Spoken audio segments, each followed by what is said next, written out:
இன்னொரு வீட்டுக்கு போக சொன்னால் ஆண் போவதற்கு பயப்படுவான். ஆனால் ஒரு பெண் போகிறாங்க. அப்போ அந்த மன வலிமை வந்து 18 வயசில் தான் இருக்கணும் அப்படின்றது அரசாங்கம் சொல்லி இன்னைக்கு 18 வயசுக்கு கீழே இருந்தால் அது சைல்டு மேரேஜ் ஆக்டில் கொண்டு வந்து அந்த அளவுக்கு வந்து பெண் இனத்தை வந்து பாதுகாக்கக்கூடிய அரசாங்கம் நம்முடைய தமிழ்நாடு திராவிட மாடல் அரசாங்கம். நாம் எல்லாம் ஒன்று புரிந்து கொள்ள வேண்டும். உலக நாடுகளிலேயே த மோஸ்ட் சூப்பர் பவர் நாடு என்று அழைக்கப்படக்கூடிய நாடு அமெரிக்கா நாடு. 52 மாகாணங்களை கொண்டது அமெரிக்கா நாடு. இந்த 52 மாகாணத்தில் 12 மாகாணத்தை தவிர்த்து மற்ற எல்லா மாகாணத்திலையும் சைல்டு மேரேஜ் லீகல். அங்கே சைல்டு மேரேஜ் அங்கே லீகல். ஆனால் நம்ம அந்த விஷயத்தில் தெளிவாக இருக்கும். வளர்ந்த நாடே வந்து இன்றைக்கும் சைல்டு மேரேஜ் அலோவ் பண்ணுறாங்க. அது ஒன்றும் தடையெல்லாம் பண்ணல. பட் நம்ம அதையும் வந்து தெளிவாக இருக்கின்றோம். ஏனென்றால் ஒரு குடும்பம் சீர்குலைந்து விடக்கூடாது. பிறக்க போகிற குழந்தைகள் சீர்குலைந்து விடக்கூடாது. அவர்களின் எதிர்காலம் பாதுகாக்கப்பட வேண்டும். அதற்கு அரசாங்கம் முன்முனைப்பாக இருக்கிறது. நம்மளுடைய மருத்துவம் மற்றும் சுகாதாரத்துறை அமைச்சர் அவர்கள் பொறுப்பேற்ற பிறகு 7 தொகுதிக்கே எடுத்துங்க. வேளச்சேரி தொகுதியில் அடையாறில் வந்து மகப்பேறு மருத்துவம் இருக்கு. அங்கே வந்து எனக்கு தெரிஞ்சு ஒரு 10 முறை வந்திருக்கார். பிறந்த குழந்தைங்களுக்கெல்லாம் தலைவர்களுடைய பிறந்த நாள் அன்று வரும் பொழுதெல்லாம் 1 கிராம் தங்கம் அந்த குழந்தைங்களுக்கு அமைச்சரே அவர் கையால் தருவார். அங்கே போய் பல நேரங்களில் வந்து பார்த்தீங்கன்னா அந்த மகப்பேறு முடிந்தவுடன் ஒரு அட்டைப்பட்டி ஃபுல்லாக சீர் சாமான் போல் அரசாங்கமே அந்த தாய்மாருக்கு வழங்கி கொண்டிருக்கின்றது. இதெல்லாம் நடப்பதற்கு காரணம் நல்ல அரசாங்கம் நம்மை ஆண்டு கொண்டிருக்கின்றது. நீங்கள் எல்லாம் புரிஞ்சுக்கணும். என்னென்னமோ பேசி நம்மளை டைவர்ட் பண்ணுவாங்க. பட் இந்த நேரத்தில் ஒன்று புரிந்து கொள்ள வேண்டும். நம்ம வாழ்வாதாரத்தை யார் பாதுகாக்கிறாங்களோ அவனே நல்ல அரசனாக மாறுவான். நம்ம வாழ்வாதாரத்தை பாதுகாக்காத எப்படி நல்ல அரசனாக முடியும்? ஸோ இந்த அரசாங்கத்திற்கு நீங்கள் எல்லாம் உறுதுணையாக இருக்க வேண்டும். ஏன் இது நான் ஏதோ அரசியல் பேசுறேன்னு நினைக்காதீங்க. நம்மளை ஏமாத்தி கொண்டே ஒரு கூட்டம் இருக்கு. நமக்கு ஒண்ணுமே செய்யாம நாங்க வந்து அவங்கள பாதுகாப்போம்னு சொல்லுவாங்க. நாங்க பாதுகாக்கிறோம்னு சொல்லல, நாங்க செய்து தரோம் என்று சொல்லல. எந்த ஒரு வீண் விளம்பரமோ இல்லாம செய்து கொண்டே இருக்கிறார்கள். அதற்கு நாம் எல்லாம் உறுதுணையாக இருக்க வேண்டும். இந்த அருமையான நன்னாளிலே இந்த சமூக நலம் மூலமாக அமைச்சரவை மூலமாக நடக்கக்கூடிய எல்லா விஷயங்களும் இன்னும் பன்மடங்கு உயர்ந்து தமிழ்நாட்டு மக்களின் வாழ்வாதாரத்தை பாதுகாக்க வேண்டும் என்று மாண்புமிகு முதலமைச்சர் அவர்களுக்கும் எங்களுடைய அமைச்சர் ஐயா மாசு அவர்களுக்கும் என்னுடைய தாழ்மையான வேண்டுகோளை வைத்து விடைபெறுகின்றேன். வணக்கம். ஜெயஹிந்த். குழந்தை திருமணம் என்பது ஒரு சமூக தீமை. இது பெண் குழந்தைகளின் கல்வி, பாதுகாப்பு, சுகாதாரம் மற்றும் வளர்ச்சியை தடுத்து அவர்களின் கனவுகள் நனவாகுவதை தடுக்கும் ஒரு சட்டவிரோத செயலாகும். எனவே நான் குழந்தை திருமணத்திற்கு எதிரான சாத்தியமான அனைத்து முயற்சிகளை எடுப்பேன் என்றும் எனது குடும்பம் சுற்றுப்புறம் அல்லது சமூகத்தில் எந்த குழந்தை திருமணமும் நடக்காமல் பார்த்துக்கொள்வேன் என்றும் எந்த ஒரு குழந்தை திருமண முயற்சியையும் அரசு அதிகாரிகளிடம் தெரிவிப்பேன் என்றும் அனைத்து குழந்தைகளின் கல்வி மற்றும் பாதுகாப்பிற்காக எனது குரலை உயர்த்துவேன் என்றும் குழந்தை திருமணமில்லாத தமிழ்நாட்டை உருவாக்க ஆதரிக்கிறேன் என்றும் உளமாற உறுதியேற்கிறேன். மற்றும் மகளிர் உரிமை துறையின் சார்பில் சமூக நலத்திட்ட பயன்களை பயனாளிகளுக்கு வழங்கும் இந்த சிறப்பு மிகுந்த நிகழ்ச்சிக்கு வருகை தந்திருப்பவர்களை வரவேற்று சிறப்பித்து விட்டிருக்கிற மாவட்ட சமூக நல அலுவலர் மரியாதைக்குரிய செல்வி அரிதா அவர்களே, வாழ்த்துறை வழங்கி சிறப்பித்திருக்கிற வேளச்சேரி சட்டமன்ற உறுப்பினர் பெருமதிப்பிற்குரிய இனிய நண்பர் அசன் மௌலா சிறப்பித்திருக்கிற 13வது மண்டலத்தின் மாநகராட்சி மன்ற குழு தலைவர் மரியாதைக்கும் பாராட்டுதலுக்கும் உரிய இனிய நண்பர் திரு துரைராஜ் அவர்களே, இந்த வட்டத்தின் மாநகராட்சி மன்ற உறுப்பினர் இனிய நண்பர் திரு மோகன்குமார் அவர்களே, இறுதியாக நன்றி உரையாற்றவிருக்கிற மாவட்ட சமூக நல அலுவலர் வடசென்னை பெருமதிப்பிற்குரிய செல்வி அரிதா அவர்களே, வருகை தந்து சிறப்பித்துக் கொண்டிருக்கின்ற உங்கள் அத்தனை பேருக்கும் முதலில் என்னுடைய நன்றியையும் வணக்கத்தையும் தெரிவித்துக் கொள்கின்றேன். எனக்கு முன்னால் உரையாற்றிய அன்பிற்கினிய நண்பர் ஹசன் மௌலானா அவர்களும் மாவட்ட சமூக நல அலுவலர் அவர்களும் இந்த நிகழ்ச்சியின் நோக்கத்தை இங்கே மிக சிறப்பாக எடுத்து கூறி வைத்திருக்கிறார்கள். முதலமைச்சரின் பெண் குழந்தைகள் பாதுகாப்பு திட்டம், பெண் சிசு கொலையை தடுப்பது, குழந்தை திருமணத்தை தடுப்பது மற்றும் பெண் குழந்தைகளின் கல்வியை மேம்படுத்துவதை நோக்கமாக கொண்டு அறிமுகப்படுத்தப்பட்டிருக்கிற திட்டமாகும். பெண் குழந்தைகள் அதிக பணப்பலன்களை வழங்குவதற்கு 2021ஆம் ஆண்டு நம்முடைய தமிழ்நாட்டின் முதலமைச்சர் அவர்கள் இந்த திட்டத்தை சீரமைத்தார்கள். அந்த சீரமைக்கப்பட்ட அந்த திட்டத்தின்படி பெண் கரு மற்றும் சிசு கொலைகளை தடுத்தல், குழந்தை திருமணங்களை தடுத்தல், நிதி பாதுகாப்பை மேம்படுத்துதல், பெண் கல்வியை மேம்படுத்துதல், ஆண் குழந்தைகளை மட்டுமே விரும்பும் மனப்போக்கை மாற்றுதல், சிறு குடும்ப முறையை ஊக்குவித்தல், குழந்தை பாலின விகிதத்தை குறைத்தல், விகிதத்தை உயர்த்துதல் போன்றவைகள் இந்த திட்டத்தின் பலன்களாக இருந்து வருகிறது. இந்த திட்டத்தின்படி ஒரு குடும்பத்தில் ஒரே ஒரு பெண் குழந்தை மட்டும் இருந்தால் அந்த பெண் குழந்தையின் பெயரில் 50,000 வைப்பு தொகையாக முதலீடு செய்யப்படுகிறது. அந்த குழந்தையின் வயது 3 நிறைவடைவதற்குள் இந்த திட்டத்தில் பெற்றோர்கள் விண்ணப்பித்திருக்க வேண்டும். இந்த திட்டத்தில் பலன்களை சென்னை மாநகரில் இருக்கிற அனைவரும் அறிந்து கொள்ளுகிற வகையில்தான் முதிர்வு தொகை என்பது இங்கே வழங்கப்படும் போது இதை ஒரு நிகழ்ச்சியாகவே நடத்தி பொதுமக்களுக்கு ஒரு விழிப்புணர்வை ஏற்படுத்தி யாருக்கெல்லாம் ஒரே ஒரு பெண் குழந்தை இருக்கிறதோ அந்த பெண் குழந்தை 3 வயது நிறைவடைவதற்கு முன்னால் துறையிடத்தில் விண்ணப்பித்து அந்த விண்ணப்பிப்பதன் மூலம் 50,000 ரூபாய் வைப்பு தொகையை முதலீடு செய்வதற்குரிய நடவடிக்கையை பெற்றோர்கள் எடுக்க வேண்டும் என்கின்ற வகையில் ஒரு அறிவுறுத்தலை ஏற்படுத்துவதற்காகத்தான் இந்த நிகழ்ச்சி இப்போது இங்கே நடைபெற்றுக் கொண்டிருக்கிறது. இன்னும் ஒரு திட்டம், ஒரு குடும்பத்தில் 2 பெண் குழந்தைகள் இருந்தால் ஒவ்வொரு பெண் குழந்தையின் பெயரிலும் தலா 25,000 ரூபாய் வைப்பு தொகையாக முதலீடு செய்யப்படுகிறது. இதுவும் கூட 2வது குழந்தையின் வயது 3 நிறைவடைவதற்குள் இந்த திட்டத்தில் விண்ணப்பிக்க வேண்டும். இவர்களுக்கான ஆண்டு வருமானம் கடந்த காலங்களில் 72,000 ரூபாய் இருந்தது.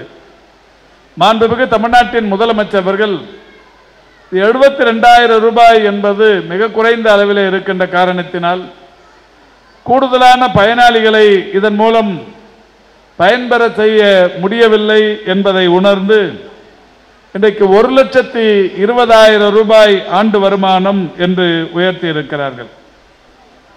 அதேபோல் பெற்றோரில் ஒருவர் 40 வயதுக்குள் கருத்தடை அறுவை சிகிச்சை செய்து கொண்டிருக்க வேண்டும். குடும்பத்தில் ஒரே ஒரு பெண் குழந்தை, 2 பெண் குழந்தைகள் மட்டுமே இருக்க வேண்டும். ஆண் குழந்தைகள் இருக்கக்கூடாது. எதிர்காலத்தில் ஆண் குழந்தைகளை தத்தெடுத்துக் கொள்ளவும் கூடாது என்பது இதனுடைய விதிகளாக இருந்து கொண்டிருக்கிறது. விண்ணப்பிக்கும் போது குழந்தைகளின் பெற்றோர் தமிழ்நாட்டில் 10 ஆண்டுகளுக்கு மேல் தொடர்ந்து வசித்திருப்பவராக இருக்க வேண்டும் என்கின்ற வகையில் இதில் விதிமுறைகள் சொல்லப்பட்டிருக்கிறது. இந்த திட்டத்தை பொறுத்தவரை மாண்புமிகு தமிழ்நாட்டின் முதலமைச்சர் அவர்கள் தமிழ்நாட்டின் முகாம்களில் உள்ள இலங்கை தமிழ் பெண் குழந்தைகளுக்கும் இந்த திட்டத்தை விரிவுபடுத்தி இருக்கிறார்கள். பெண் குழந்தை 18 வயது நிறைவடைந்ததும் திரண்ட வட்டி விகிதத்துடன் கூடிய வைப்பு தொகை முதிர்வு பயனாளிகளுக்கு உயர்கல்வி பயில்வதற்கு ஏதுவாக அது வழங்கப்படுகிறது. இந்த ஆண்டு இந்த திட்டத்திற்கு தென்சென்னை மாவட்டத்தில் 1,79,90,000 ரூபாய் நிதியாக வழங்கப்பட்டிருக்கிறது என்பதை மகிழ்ச்சியோடு தெரிவித்துக் கொள்ளுகின்றேன். அந்த வகையில் இன்றைக்கு பயனாளர்களுக்கு இந்த திட்டத்தை பயன்பெறுகிறவர்களுக்கு அதற்கான ஆணைகள் வழங்கப்படவிருக்கிறது. மாண்புமிகு தமிழ்நாட்டின் முதலமைச்சர் அவர்கள் பெண் குழந்தைகளின் பாதுகாப்பிற்காக தொடர்ந்து பல்வேறு வகையான திட்டங்களை தொடர்ந்து செயல்படுத்தி வருகிறார்கள். நேற்றைக்கு முன்தினம் ஒரு வாகனம் ஒன்று women wellness on wheels, women's wellness on wheels என்று பெண்களுடைய நலனை பாதுகாக்கும் வாகனம் ஒன்று மிக விரைவில் அறிமுகப்படுத்தப்படவிருக்கிறது. அந்த வாகனத்தை நான் ஆய்வு செய்தேன். அந்த வாகனத்தில் இப்பொழுது பெருகி வருகிற புற்றுநோய் பாதிப்புகளிலிருந்து பெண் சமூகத்தை பாதுகாக்கிற வகையில் புற்றுநோய் பரிசோதனைகளை ஒவ்வொரு மாவட்டத்திலும் மாவட்டத்திற்கு ஒரு வாகனம் மூலம் 38 மாவட்டங்களுக்கும் 38 வாகனங்கள் ஏறத்தாழ 40 கோடி ரூபாய் செலவில் இன்றைக்கு வடிவமைக்கப்பட்டு கொண்டிருக்கிறது. மிக விரைவில் இன்னும் ஒரு 10 நாட்களில் அப்படி வடிவமைக்கப்பட்ட வாகனம் மாண்புமிகு தமிழ்நாட்டின் முதலமைச்சர்களுக்கு காண்பித்து அந்த வாகனம் முறையாக தொடங்கி வைக்கப்படவிருக்கிறது. அந்த வாகனத்தில் பெண்களுக்கான புற்றுநோய் பாதிப்புகள், கருப்பை வாய் புற்றுநோய், மார்பக புற்றுநோய், இப்படி ஒரு 7-8 வகையான புற்றுநோய் பாதிப்புகளை கண்டறிந்து அவர்களுக்கு தொடக்க நிலைகளிலேயே சிகிச்சை அளித்து உயிர் சேதங்களை தடுக்கிற வகையிலான ஒரு சிறப்புமிக்க திட்டம். இந்தியாவில் வேறு எந்த மாநிலத்திலும் வேறு எந்த மாநிலத்தின் சுகாதாரத்துறையிலும் எடுக்காத நடவடிக்கையாய் அவரவர்கள் வசிக்கும் இடங்களுக்கே அந்த வாகனங்களை அனுப்பி அந்த வாகனங்களின் வாயிலாக புற்றுநோய் பரிசோதனைகளை மகளிருக்கு மட்டுமே பிரத்யேகமாக செய்து அவளுடைய பாதிப்புகளை தொடக்க நிலையிலேயே களைய செய்கின்ற வகையிலான விமன் வெல்னஸ் ஆன் வீல்ஸ் என்கின்ற WWW என்கின்ற வகையிலான ஒரு வாகனம், எல்லா வசதிகளுடனும் கூடிய அந்த வாகனம் இன்றைக்கு மிக விரைவில் மாண்புமிகு தமிழ்நாட்டின் முதலமைச்சர்களின் மூலம் இன்னும் 10 நாட்களில் அது தொடங்கி வைக்கப்படவிருக்கிறது என்பதை மகிழ்ச்சியோடு தெரிவித்துக் கொள்ளுகின்றேன். அதேபோல் பெண் குழந்தைகளுக்கு இன்னும் ஒரு மகிழ்ச்சியான கூடுதல் செய்தி, 2025-26 நிதிநிலை அறிக்கையில் மக்கள் நல்வாழ்வுத்துறையில் 14 வயதுக்குட்பட்ட பெண் குழந்தைகளுக்கு இந்த புற்றுநோய் பாதிப்புகளிலிருந்து அந்த குழந்தைகளை காப்பாற்றும் ஒரு நல்ல முயற்சியாக HPV என்று சொல்லப்படுகிற ஹியூமன் பாப்பிலோமா வைரஸ் என்று சொல்லப்படுகிற ஒரு தடுப்பூசி, புற்றுநோய் தடுப்பூசி இலவசமாக வழங்கும் திட்டத்தை தமிழ்நாட்டில் தொடங்கி வைக்கவிருக்கிறோம். அதற்கென்று இன்றைக்கு 36 கோடி ரூபாய் தொடக்கமாக ஒதுக்கீடு செய்யப்பட்டிருக்கிறது. தமிழ்நாட்டில் இருக்கிற 14 வயதுக்குட்பட்ட பெண் குழந்தைகளுக்கு HPV என்று சொல்லப்படுகிற இந்த தடுப்பூசி இலவசமாக தொடங்கப்படுவதன் மூலம் இந்தியாவில் இருக்கிற 36 மாநிலங்களில் இன்றைக்கு தமிழ்நாட்டில் மட்டுமே இது தொடங்கி வைக்கப்படுகிற ஒரு மகத்தான காரியத்தை நம்முடைய மாண்புமிகு தமிழ்நாட்டின் முதலமைச்சர்கள் இன்றைக்கு ஏற்படுத்தி தந்திருக்கிறார்கள். இந்த திட்டம் தொடங்கப்படுமானால் இப்போது தனியார் மருத்துவமனைகளிலும் இதற்கான இந்த HPV தடுப்பூசி போடப்படுகிறது. ஒவ்வொரு மருத்துவமனையிலும் ஏறத்தாழ 14-15 ரூபாய் வரை ஒவ்வொரு தடுப்பூசிக்கும் செலவாகிறது. ஆனால் தமிழ்நாடு அரசு இந்தியாவில் முதன்முறையாக 14 வயதுக்குட்பட்ட பெண் குழந்தைகளுக்கு, எதிர்காலத்தில் பெண் சமூகத்திற்கு, மகளிர் சமூகத்திற்கு புற்றுநோய் பாதிப்புகள் இருக்கக்கூடாது என்பதற்காக இலவசமாக தடுப்பூசிகள் போடும் திட்டத்தை தமிழ்நாட்டில் இந்தியாவிலேயே முதன்முறையாக தொடங்கி வைக்கவிருக்கிறோம். இந்த தமிழ்நாட்டில் இது தொடங்கி வைப்பதன் மூலம் நிச்சயம் எதிர்காலத்தில் இந்தியா முழுமைக்கும் இந்த தடுப்பூசி போடும் திட்டம், HPV தடுப்பூசி போடும் திட்டம் இந்தியா முழுமைக்கும் வரும் என்கின்ற நம்பிக்கையும் இருக்கிறது. காரணம், ஏற்கனவே கொரோனா பேரிடரின் போது தடுப்பூசி என்பது, கொரோனா தடுப்பூசி வந்த நேரத்தில் மாண்புமிகு தமிழ்நாட்டின் முதலமைச்சராக முத்துவேல் கருணாநிதி ஸ்டாலின் அவர்கள் பொறுப்பேற்ற புதிதில் 100 கோடி ரூபாயை ஒன்றிய அரசுக்கு செலுத்தி தடுப்பூசியினை பெற்று இலவசமாக தடுப்பூசி வழங்கும் திட்டத்தை தமிழ்நாட்டில் தொடங்கி வைத்தார்கள். ஒன்றிய அரசு அன்றைக்கு முடிவெடுத்தது, தமிழ்நாட்டில் 100 கோடி ரூபாயை டெபாசிட் செய்து இலவசமாக தடுப்பூசி போடும் திட்டத்தை தமிழ்நாடு செய்திருக்கிறது. ஏன் இந்தியா முழுமைக்கும் இந்த இலவசமாய் தடுப்பூசியை நாம் போடக்கூடாது என்று முடிவெடுத்து அன்றைக்கு இந்தியா முழுமைக்கும் இலவசமாய் கொரோனா தடுப்பூசி போடுவதற்கு ஒன்றிய அரசு முடிவெடுத்தது. எனவே இந்தியா முழுமைக்குமான கொரோனா தடுப்பூசி இலவசமாக கிடைப்பதற்கு அடித்தளமிட்டவர் மாண்புமிகு தமிழ்நாட்டின் முதலமைச்சர் அவர்கள். அந்த வகையில் இன்றைக்கும் இந்த HPV தடுப்பூசி தமிழ்நாட்டில் இலவசமாக போட தொடங்கிய உடன் நிச்சயமாக நமக்கு நம்பிக்கை இருக்கிறது. இந்தியா முழுமைக்கும் இருக்கிற பெண் குழந்தைகளுக்கு இலவச தடுப்பூசி போடும் திட்டத்தை ஒன்றிய அரசு அறிமுகப்படுத்துவார்கள் என்று கருதுகிறோம். எனவேதான் மாண்புமிகு தமிழ்நாட்டின் முதலமைச்சர் அவர்கள் இன்றைக்கு 36 கோடி ரூபாய் மதிப்பிலான அந்த திட்டத்தை விரைவில் செயல்படுத்தவிருக்கிறார்கள். TNMSC என்கின்ற அமைப்பு இப்போது அது டெண்டர் விட்டிருக்கிறார்கள். மிக விரைவில் டெண்டர் பணிகள் முடிந்தவுடன் மாண்புமிகு முதல்வர் அவர்களின் வாயிலாக இந்த தடுப்பூசி போடும் திட்டம் தமிழ்நாட்டில் தொடங்கப்படவிருக்கிறது. இப்படி பெண் குழந்தைகளை பாதுகாப்பதற்கு ஏராளமான திட்டங்களை தமிழ்நாடு அரசு செய்து கொண்டிருக்கிறது. ஏற்கனவே புதுமை பெண் என்கின்ற ஒரு திட்டம், தமிழ்நாட்டில் பெண் குழந்தைகள் யாரெல்லாம் 6ஆம் வகுப்பு முதல் 12ஆம் வகுப்பு வரை அரசு பள்ளிகளில் படித்தார்களோ அவர்களுக்கெல்லாம் இன்றைக்கு மாதந்தோறும் 1000 ரூபாய் தருகிற ஒரு மகத்தான திட்டத்தை தொடங்கி அந்த திட்டம் இன்றைக்கு மாணவர்களுக்கும் விரிவுபடுத்த வேண்டும் என்கின்ற கோரிக்கையும் ஏற்று மாணவிகளுக்கு புதுமை பெண் என்றும் மாணவர்களுக்கு தமிழ் புதல்வன் என்றும் அந்த திட்டங்களுக்கு பெயர் வைத்து மாதந்தோறும் 1000 ரூபாய் தருகிற அந்த திட்டத்தை மாண்புமிகு முதல்வர் அவர்கள் தொடங்கி தற்பொழுது வரை 9 லட்சம் மாணவ மாணவியர் மாதந்தோறும் தமிழ்நாட்டில் 1000 ரூபாய் உயர்கல்விக்காக இன்றைக்கு இலவசமாக பெற்றுக் கொண்டிருக்கிறார்கள். அதேபோல் காலை உணவு திட்டமாக இருந்தாலும் விடியல் பயண திட்டமாக இருந்தாலும் மகளிர் உரிமை தொகை கலைஞர் மகளிர் உரிமை தொகை திட்டமாக இருந்தாலும் மகளிருக்கான திட்டங்கள் இன்றைக்கு தமிழ்நாட்டில் ஏராளமான திட்டங்கள் இந்தியாவில் மட்டுமல்ல உலகில் வேறு எந்த நாட்டிலும் இல்லாத திட்டங்கள் தமிழ்நாட்டில் மிக சிறப்பாக செயல்படுத்தப்பட்டுக் கொண்டிருக்கிறது. எனவே இந்த வகையில்தான் இந்த பெண் குழந்தைகளின் திருமணத்திற்கு எதிரான உறுதிமொழி ஒன்றும் இப்பொழுது எடுக்கப்பட்டிருக்கிறது.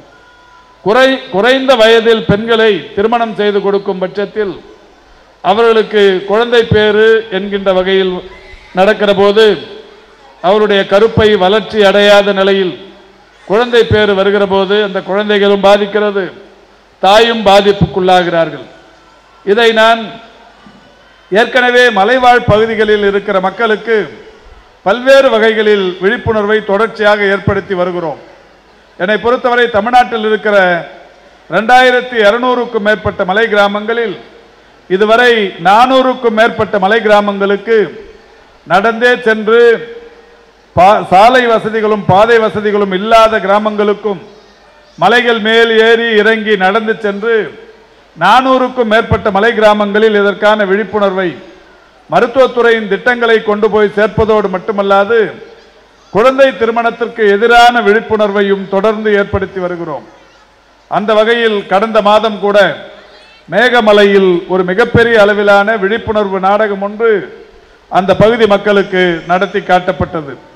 மேகமலை என்கின்ற தேனி மாவட்டத்தில் இருக்கிற மலைப்பகுதிகளில் ஏறத்தாழ 8 சிறிய கிராமங்கள் இருக்கிறது. அந்த பகுதி மக்களுக்கு அந்த நாடகத்தின் மூலம் விழிப்புணர்வை ஏற்படுத்தி இருக்கிறோம். தொடர்ந்து மக்கள் நல்வாழ்வுத்துறை இந்த பணிகளை செய்து கொண்டிருந்தாலும் சமூக நலன் மற்றும் மகளிர் உரிமைத்துறை இதுபோன்ற கையெழுத்து பிரச்சார இயக்கங்களின் மூலமும் இதுபோல் உறுதிமொழியை ஏற்கும் நிகழ்வுகளின் வாயிலாகவும் பொதுமக்களுக்கு இந்த விழிப்புணர்வை ஏற்படுத்தி வருகிறது. அதற்காக சம்பந்தப்பட்ட அலுவலர்களுக்கு என்னுடைய மகிழ்ச்சி நிறைந்த நன்றியினை காணிக்கையாக்குகிறேன். தமிழ்நாட்டில் மட்டும்தான் இன்றைக்கு மகளிருக்கான இவ்வளவு மிகப்பெரிய அளவிலான திட்டங்கள் இன்றைக்கு செயல்படுத்தப்பட்டு கொண்டிருக்கிறது. மாண்புமிகு தமிழ்நாட்டின் முதலமைச்சர் அவர்கள் இந்த திட்டம், இந்த குழந்தைகளுக்கு வழங்கப்படுகிற இந்த தொகையை பொறுத்தவரை ஆண்டு வருமானத்தை 72 1,20,000 உயர்த்தி தந்தார்கள். கருத்தடை செய்கிற வயது என்பது 40 என்று இருந்ததை 49 இன்றைக்கு உயர்த்தி தந்தார்கள். அதேபோல் இன்றைக்கு ஏராளமான வகையில் இந்த திட்டத்தை எளிமைப்படுத்தி இந்த திட்டத்தின் வாயிலாக மக்கள் பயன்பெற வேண்டும் என்கின்ற வகையில் இதை சீர்திருத்தம் செய்திருக்கிறார்கள். இப்படி சீர்திருத்தம் செய்யப்பட்ட இந்த திட்டத்தின் வாயிலாக பயன்பெற்றிருக்கிற உங்கள் அனைவருக்கும் எங்களுடைய பாராட்டுக்களை தெரிவித்து இந்த திட்டத்தை மக்களுக்கு மிக எளிதாக கொண்டு போய் சேர்க்கிற வகையில் தென் சென்னையின் சமூக நலன் மற்றும் மகளிர் உரிமைத்துறை இன்றைக்கு மிக சிறப்பாக இந்த பணியை செய்திருக்கிறது. அந்த வகையில் இந்த பணியை மிகுந்த சிறப்போடு செய்து இந்த நிகழ்ச்சியை சிறப்போடு நடத்தி கொண்டிருக்கின்ற மாவட்ட சமூக நல அலுவலர் திருமதி முத்துச்செல்வி அவர்களுக்கும், வடசென்னை மாவட்ட சமூக நல அலுவலர் செல்வி ஹரிதா அவர்களுக்கும், சம்பந்தப்பட்ட துறையைச் சேர்ந்த அலுவலர்களுக்கும், மக்கள் நல்வாழ்வுத்துறையின் சார்பில், சைதை தொகுதி மக்களின் சார்பில் என்னுடைய மகிழ்ச்சி நிறைந்த பாராட்டுக்களை, வாழ்த்துக்களை தெரிவித்து பயனாளர்களுக்கு என்னுடைய வணக்கத்தையும் தெரிவித்து விடைபெறுகிறேன். நன்றி, வணக்கம். சமூக நலன் மற்றும் மகளிர் உரிமைத்துறையின் சார்பில் மாண்புமிகு தமிழ்நாட்டின் முதலமைச்சருடைய வழிகாட்டுதலோடு முதலமைச்சரின் பெண் குழந்தைகள் பாதுகாப்பு திட்டம் இன்றைக்கு மிக சிறப்பான வகையில் பயன்பட்டு கொண்டிருக்கிறது. மாண்புமிகு தமிழ்நாட்டின் முதலமைச்சர் அவர்கள் முதலமைச்சரின் பெண் குழந்தைகள் பாதுகாப்பு திட்டத்தை பெண் சிசு கொலையை தடுப்பது, குழந்தை திருமணத்தை தடுப்பது மற்றும் பெண் குழந்தைகளின் கல்வியை மேம்படுத்துவதை நோக்கமாக கொண்டு இந்த திட்டம் தமிழ்நாட்டில் செயல்படுத்தப்பட்டு வருகிறது.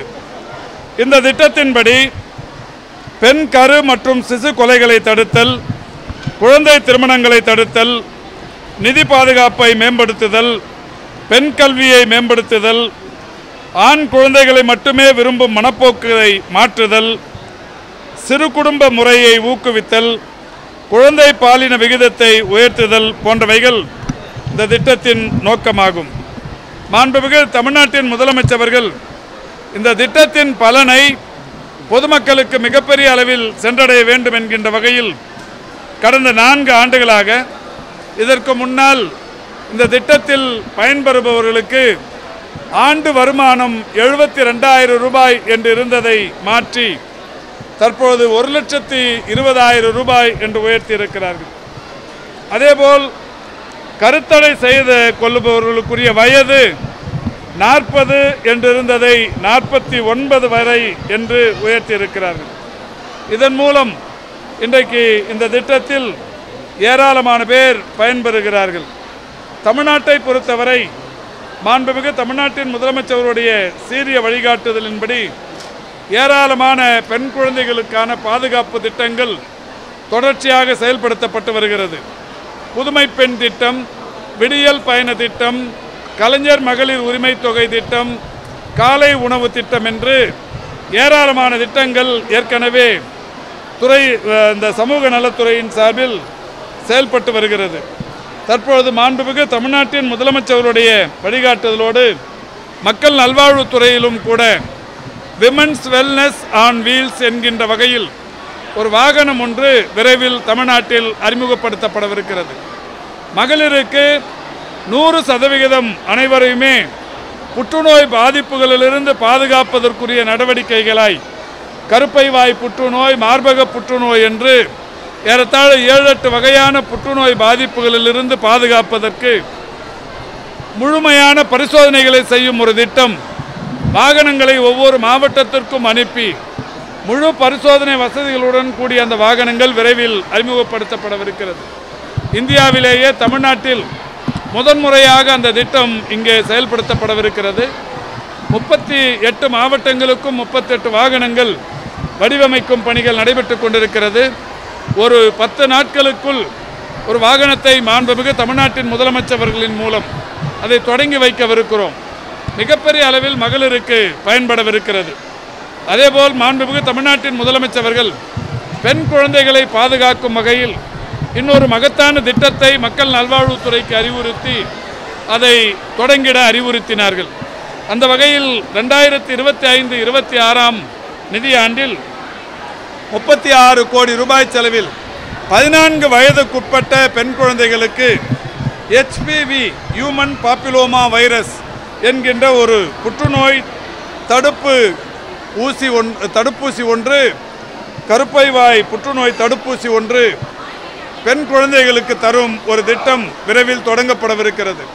தனியார் மருத்துவமனைகளில் இந்தியாவில் அதற்கு 13,000-14,000 வரை செலவாகிற சூழலில் இலவசமாய் அந்த தடுப்பூசி போடும் திட்டத்தை மாண்புமிகு தமிழ்நாட்டின் முதலமைச்சர்கள் விரைவில் தொடங்கவிருக்கிறார்கள். 36 கோடி ரூபாய் தொடக்கமாக இன்றைக்கு அதற்கு நிதி ஒதுக்கீடு செய்யப்பட்டு இந்த தடுப்பூசிகள் டெண்டர் TNMS நிர்வாகம் இப்போது டெண்டர் விட்டிருக்கிறது. மிக விரைவில் டெண்டர் பணிகள் முடிவுற்றவுடன் மாண்புமிகு தமிழ்நாட்டின் முதலமைச்சர்களால் அந்த திட்டம் தொடங்கப்படவிருக்கிறது. இப்படி தமிழ்நாட்டை பொறுத்தவரை பல்வேறு திட்டங்கள் இந்த பெண் குழந்தைகளுக்காக செய்யப்பட்டு வருகிற நிலையில் சமூக நலத்துறையின் சார்பில் இன்றைக்கு தென்சென்னை மாவட்டத்தில் மட்டும் 118 தென்சென்னை மாவட்டத்தில் குறிப்பாக 10வது மண்டலத்தில் 118 பெண் குழந்தைகளுக்கு முதிர்வு தொகை, அதாவது 18 வயது நிரம்பிய பெண் குழந்தைகளுக்கு சற்றொப்ப 50,000 ரூபாய்க்கும் மேல் ஒவ்வொருவருக்குமாக அந்த தொகை தற்பொழுது 118 குழந்தைகளுக்கு வழங்கப்பட்டிருக்கிறது. அதோடு மட்டுமல்லாது ஒரு 259 குழந்தைகள் தேர்வு செய்யப்பட்டு அவர்களுக்கான சேமிப்பு பத்திரம் இன்றைக்கு அவர்களுக்கு வழங்கப்பட்டிருக்கிறது. ஆக ஒரு 259 பெண் குழந்தைகளுக்கு சேமிப்பு பத்திரமும் 118 பேருக்கு முதிர்வு தொகையும் வழங்கும் நிகழ்ச்சி மிக சிறப்பாக நடைபெற்றிருக்கிறது. அதோடு மட்டுமல்லாது குறைந்த வயதில் திருமணம் செய்து கொள்ளுகிற பெண் குழந்தைகளுக்கு ஏற்படுகிற பாதிப்புகள் குறித்தான ஒரு உறுதிமொழியும் இங்கே சொல்லப்பட்டது. அதோடு குழந்தை திருமணத்திற்கு எதிரான ஒரு கையெழுத்து பிரச்சார இயக்கமும் இப்பொழுது தொடங்கி வைக்கப்பட்டிருக்கிறது. டெங்கு பாதிப்பு கட்டுக்குள் இருக்கிறது. தொடர்ந்து நான் சொல்லி வருவதுதான், அதாவது கடந்த 4.5 ஆண்டுகளில் சிங்கிள் டிஜிட் டெத் என்கின்ற வகையிலே தான் இருந்து கொண்டிருக்கிறது. இதுவே கடந்த காலங்களில் 2012 66 பேரும் 2017 65 பேருமாக அதிகபட்ச உயிரிழப்புகள் டெங்குவினால் தமிழ்நாட்டில் நிகழ்ந்தது. இப்பொழுது மாண்புமிகு தமிழ்நாட்டின் முதலமைச்சர்கள் எடுத்து வருகிற அதிதீவிர நடவடிக்கைகளின் காரணமாக உயிரிழப்புகள் என்பது வெகுவாக குறைந்து டெங்கு பாதிப்புகள் என்பதும் தொடர் கண்காணிப்பில் செய்யப்பட்டு அவர்களை எல்லாம் கண்காணித்து அவர்களுக்கு தேவையான உதவிகளை அரசு செய்து கொண்டிருக்கிறது.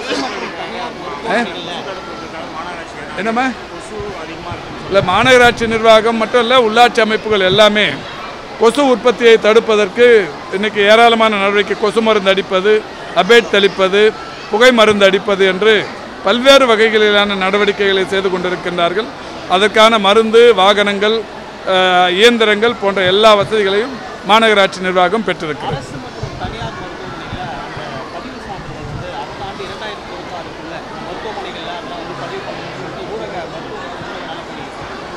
இது ஒவ்வொரு வருடமும் மருத்துவமனைகளில் அந்த பதிவு சான்றிதழ் சரிபார்ப்பது என்பது வாடிக்கை, அதை ரினியூவல் செய்வது என்பதும் வாடிக்கை. அந்த வகையிலான தொடர் நடவடிக்கைகளில் ஒன்றுதான் அது.